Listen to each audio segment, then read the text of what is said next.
So oftentimes we will recommend a service or recommend a medication that your insurance will require a prior authorization for. And what that typically means is that that medication is too expensive or it's not on their formulary. So you have a couple of different tiered systems on your formulary. There's formula tier 1, tier 2, and tier 3 usually. And so if a medication doesn't fall on one of those three tiers, it's going to be a very costly medication, and the insurance doesn't want to have to cover that unless it's medically necessary.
Hi everybody, this is Dr. Deb from Serenity Healthcare Center, and today I want to talk to you about the endocannabinoid system.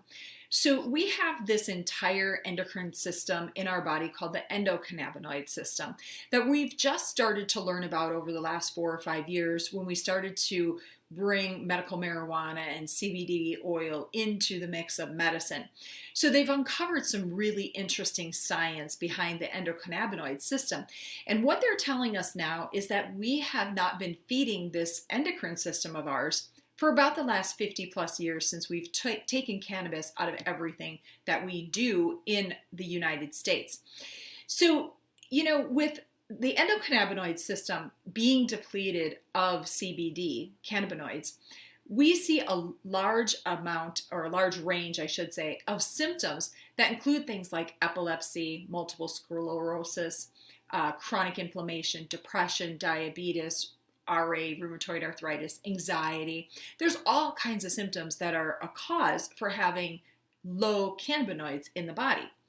Now, CBD acts upon something called CB1 and CBD2, and these are receptors that are located in the body, and they produce a variety of positive benefit for us when these receptors are hit with cannabinoids. So there are some indirection activity that occurs on these receptors that can help us perceive pain differently. It can change our body temperature. It can reduce inflammation. There's a whole host of things, and we call this the bliss molecule. So by stimulating that endocannabinoid system, CBD actually promotes something we call homeostasis and reduces the pain sensation and reduces inflammation. So if you've been thinking about utilizing CBD oil, there's a couple of factors that you want to know about before you enter into that arena. A, you want to make sure that you're getting a quality source CBD component. B, you want to make sure that it's an organic product. It hasn't been grown on a farm that was sprayed with Roundup for at least 3 years prior to them growing hemp on it. Right now, the largest grower of hemp comes out of Europe. In our state, in Wisconsin, they just legalized the growing of hemp last year in 2018. Sorry, I had to remember what year we were in. And so there's very little local product that's been made yet because people just harvested that crop this fall, and they would now be in the process of manufacturing that into a product or selling it off to another state that makes a product. So when you're ready to look at a company, please call the company, ask them where their raw ingredients come from, ask them how they process it. Processing is really important. I don't believe that we should be doing a CO2 process. I think there's just too many chemicals involved in that. And for people who are already suffering, the last thing we want is a whole bunch of new chemicals being introduced into the system or into the body to create more inflammation. Or for those people who have genetic issues where they can't detoxify those things, you're going to have some more problems instead of having a positive outcome. Now, ask your doctor or your practitioner about using CBD oil to make sure there's not any contraindications before you make this start. Many of your conventional doctors may not be knowledgeable about CBD, so make sure you find somebody that's knowledgeable, that has worked with patients with this, and they have good resources for you to find a CBD company that is qualified or has been already checked out, so to speak, so we know they've got good raw ingredients. I hope this video helps you. We'll be doing a couple more videos on cannabinoids and the endocannabinoid system. Say that 10 times quickly, right? All right, guys, you have a fantastic day, and we'll talk soon.